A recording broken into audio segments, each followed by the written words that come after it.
Hello, everyone. It's been a while, so I'm still in existence, but I think the last video I put out was on Christmas Eve, and it was more to do with a little poke to a show I'd done that haven't been paid on properly for totally even yet now. Today is February 2nd, so I actually didn't do, I guess I didn't do anything in January, or if I did, maybe it was, yeah, it might have been a specific one or two, but they were they're not going public. Um, they're not naughty either. They're just people asking for certain, you know, Dan, do this, do that, and throw it over the fence. See if we can get you anything. Anyways, so what's been happening? Well, I'm definitely. I think I mentioned I was on the mend last time. I'm definitely even more on the mend now. It's actually out playing some lacrosse a couple days ago, which was fun. And there's a little cross box about a mile from me. So I got some exercise in the sun, and you know, my back didn't hurt too much the day afterwards, so that was a good sign. All right, so what should we talk about today? Well, I guess I could update on the politics of what's going on. I'll start with the Americans. Well, actually, I'll do a little bit of Canadian. Canadian politics are actually not that interesting, which is wonderful. They don't dominate our lives up here. Um, Silly things do happen, or sad things happen, all those kinds of things. We did have a little bit of an adventure. I think it's still going on actually even today, but we had our 10% of our truckers haven't wanted to get vaccinated, so they decided they were going to have a convoy from BC over to Ottawa, and then basically park on the streets and raise a little hell to get what their opinions were across. Right or wrong, I hope that they do at least allow the locals there to get their malls back open, and use their streets to move around. It's one thing to voice opinion about lockdown, but it's kind of ironic to lock down the people while you scream out that you don't want to be locked down. So you kind of water down your own reason for being there. So anyways, I don't know what's the perfect answer. Obviously nobody does, but I think if you can get 90% feeling one way and 10% feeling the other, then in today's day and age, I mean, it's a heavy percentage that is batting one way or playing the game one way, and maybe that has to be the rules. Like, again, voicing opinions is a right, but that right shouldn't infringe on the other group's rights either, because then the conflict of interest just makes it all stupid. So anyways, our Premier Trudeau apparently came down with cold with a couple of his kids, so that sucks for him and his family, and hopefully he seems like he's doing okay because he's still on TV and stuff, but hopefully they all get well. Don't like to see anyone sick at all. Ideally, be nice to everyone lives well and is well. So let's switch over to the U.S. And here's where the fun begins. So I was watching and going through a lot of the different channels and different broadcasters and talk show hosts, and just getting a range of opinions on what's been going on down there, getting all caught up the last couple of days. And I was kind of surprised because I keep waiting to hear something that I've been thinking from what I've heard, and still haven't seen it. Not saying it's not out there. There's so many, different articles and cast 24/7, and so many stations. Obviously, nobody can watch them all, and I don't even want to watch them all. I watch a few, but I do a lot of YouTube ones where I can actually get less ads and watch more of the clip that I want to see, and then move along. But the latest one, everyone's going, oh well, the committee, they're getting down to it, and then of course Donald comes on there and just basically in the last couple of days announces that I guess on the weekend he had one of his rallies and basically announced that that's all he wanted was for his Pence as this, vice president to overrule the election. So he just came out and said it. And I've been waiting. Everyone keeps saying, "Oh, why would he do that? Oh, we got more evidence now," which seems like they're always looking for more and more evidence. Someone will raise a good point on a news, and everyone go, "Yeah, and then, it's always and then and furthermore," and instead of maybe diving into what was just said, because maybe it's enough. It's like if a guy, robs a bank, do you have to wait till he robs 5 more to say, see, he did 5? Like, he got him on 1. Isn't that kind of good enough? Someone shoots someone, does he have to kill 3 or 4 before you actually think of arresting him? It seems like the crimes have been committed, the evidence is there, and it's just delay. And average Joes like myself, we do something wrong. We park in the wrong spot, our car's towed. We park in the wrong spot, we're ticketed. Like we don't get to have it debated for months and decided on how they want to deal with it, or should they deal on it because it might cause an outcry. Well, if you're going to wait for that kind of if you're going to make your decisions based on the outcries, well then 5%, 10%, 1%, when you have millions like you guys can make a lot of noise. The 1%ers can make a lot of noise. So you're just not going to touch them. You're just not going to have real rules of law that only are enforced on the poor and the middle class and the lower, probably not even the lower rich class. As long as they're doing donations, they probably get left alone too. Although maybe not, because I think there was a university thing that happened a year or two ago that they actually went after the people for sneaking their kids in without real grades. So my point on that, going back on this, is everyone says, well, why would he do that? Well, I don't know. To me, it's just like striking why he's doing it. Think, guys, it's all coming out. So what's he doing? He's getting ahead of it. He's making it like just out there as oh, yeah, I should have been allowed to do this. Couldn't I have done this? He's just playing, I'm just ignorant. I love the shows that had the before and after, right after he's like, oh no, I would, arrest these people, and, it was Antifa, it wasn't my people, and, nobody that did this shouldn't be, held accountable and all this. And now that, which by the way, he was throwing them under the bus, which is why so many of them got upset and started talking. But now he's like, oh, well, it's all coming out anyways. There's no way I'm going to, they've got me. They've got me right at the lights. So now I've got to try to get these guys back. So now I'm talking right now to you guys right now that follow him and support him.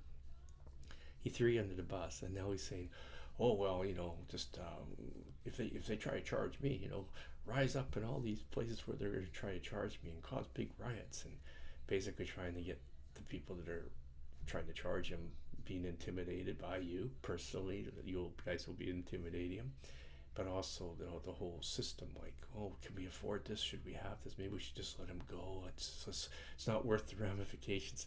So he's actually trying to manipulate the courts and those that are charging him for the crimes he's committed not to.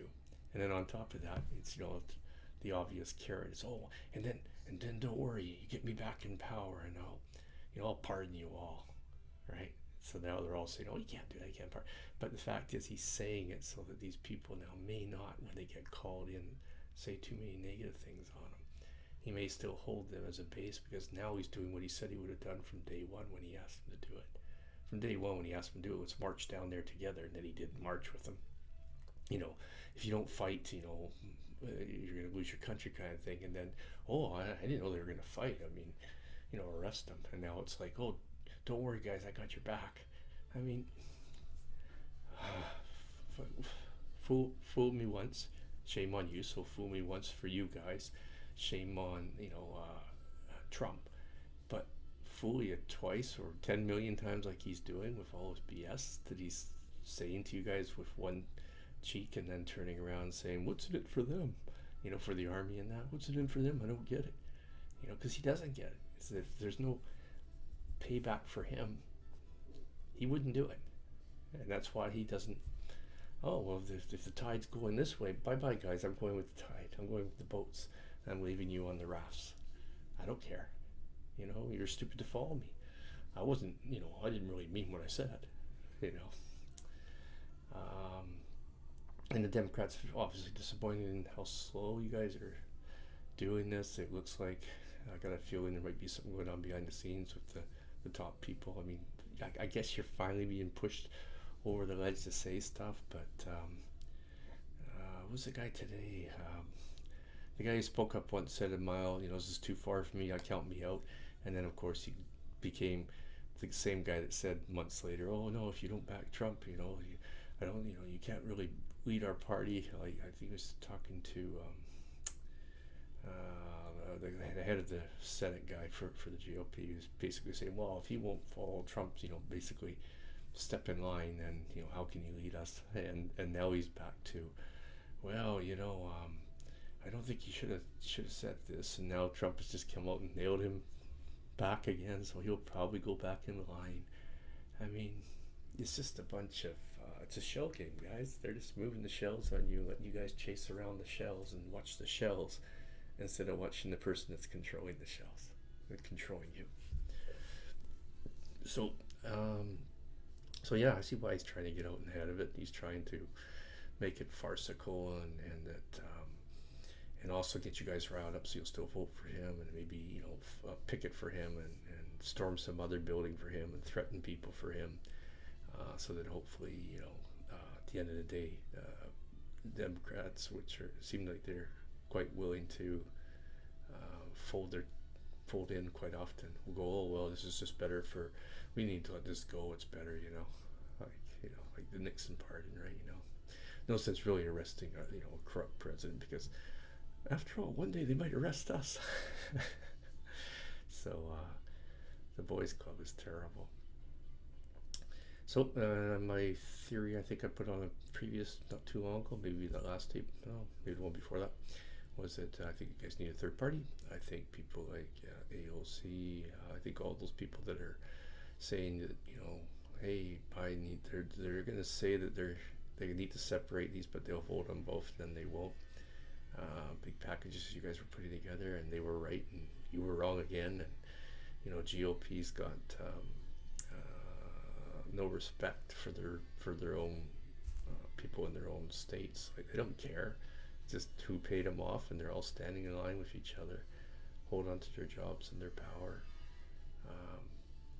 I think it's maybe time to form a third party down in the States, and those are the people that should be doing it as the main core, and then maybe they'll actually get some of the GOPers that'll come over, and probably not, but it'd be kind of fun to think that a few of them actually have integrity, and if their states support them and they can still get bought off by the people with the money, they can swing into that third party too, and you guys can start running a country as a country where not just the wealthy get tax breaks, not just the wealthy get to have all the guns and all the war stuff go through so they make more money, but things like your bridges and your churches and your schools and your hospitals and all the things that the regular Joe wouldn't mind having fixed up and running properly, or working, or having some breaks themselves tax dollar wise. Maybe you could start spending some of that money that they pay back to them, so that what the whole purpose of taxes was, right? Pool the resources and help out those in need, and infrastructure and stuff like that can actually get done. And yeah, the medical people that are overcharging for pills in the States, even though they make a lot of them there, or at least the tax dollars go to making them there, inventing them, and then they make profit off it, and they charge your country the most. We're not cheap here either, but we're cheaper than you in a lot of cases. Not all drugs, but most drugs. And there's countries cheaper than us, a lot of them. So maybe it's time to smarten all that up. And to the wealthy, if any of you actually do listen to this, just remember, I know you think you need to keep making more and more and more. You need your pretty bank accounts. But there is a point where it's ridiculous, and you actually cap yourself in some ways, because the people that would buy, you could have like way more people buying homes and cars and stuff if they could afford to buy them, and therefore you could produce more and you could make more money. So maybe, stop being so greedy and taking all the cream and leaving nothing for below, and stop laughing in the mirror when you say, "Oh, we'll do the trickle down." Ha ha ha. Yeah, sure you will. That's been proven to be forever. From day one, it was a joke. And I think even the most diehards that believe in the wealthy, because maybe they'll get something from them, maybe they're starting to see the light. I think the younger generation is. I think they think you guys are full of shit. And seems like you are. Stop building rockets to shoot into the lower atmosphere and start spending some of that money on wages for your employees and benefits for your employees. Start being human beings. There you go. Maybe your children and grandchildren will build a statue of you and honor you for having done something really well for humanity. They probably won't build a trophy for you for a pretty bank account, but they might, because if you pass it on to them, then they might feel obligated. You guys can all in-house your little statues of yourselves and your busts of yourselves and your paintings of yourselves. And you can put them in all your mansions and all your boats and planes and automobiles and trains. All right. Cheers. Bye.